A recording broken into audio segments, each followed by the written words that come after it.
दोस्तों अभी आरएसएस के 100 साल पूरे होने पर प्रधानमंत्री मोदी आरएसएस की तारीफों के पुल बांध रहे थे। देश के लिए आरएसएस के बलिदान को गिना रहे थे। आरएसएस के लिए सिक्का तक जारी किया गया और अब कुछ ही दिनों बाद आरएसएस के काले कारनामों के पुराने पन्ने खुलना शुरू हो गए। देखिए जरा इस लड़के का नाम आनंदू आजी है।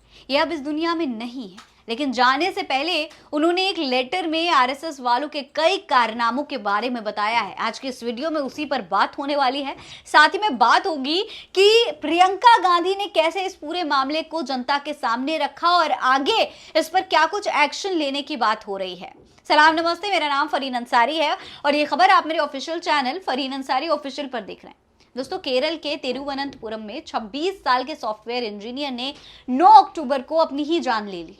मामला 12 अक्टूबर को तब सामने आया जब केरल के वायनाड से कांग्रेस सांसद प्रियंका गांधी ने सोशल मीडिया एक्स पर जांच की मांग करते हुए कहा कि आरोप अगर सच हैं तो ये भयावह है। दरअसल दोस्तों इंजीनियर ने जान देने से पहले अपने इंस्टाग्राम अकाउंट पर 15 पेज का एक मैसेज लिखा था। इस मैसेज पोस्ट में उसने आरएसएस और उससे जुड़े लोगों पर कई सारे गंभीर आरोप लगाए थे। अपने पोस्ट में उसने लिखा है, मैं एक व्यक्ति और एक संगठन के अलावा किसी से नाराज नहीं हूँ।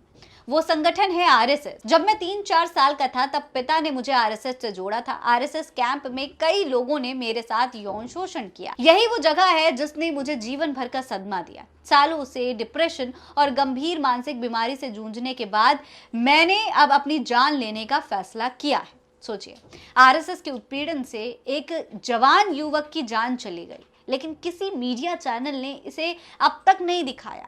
9 तारीख को उसकी जान गई।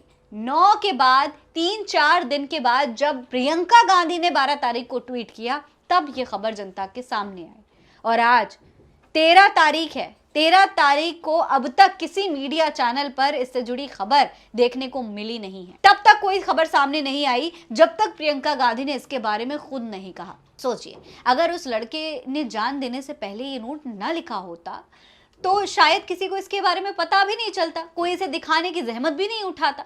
दोस्तों प्रियंका गांधी ने मृतक के आरोपों पर आरएसएस से जवाब मांगा है। प्रियंका ने कहा है कि आरएसएस को मामले पर तत्काल सफाई देनी चाहिए। पूरे देश में लाखों बच्चे और नाबालिग इस कैंप में जाते हैं। लड़कों के साथ भी लड़कियों के जितना ही यौन शोषण हो रहा है।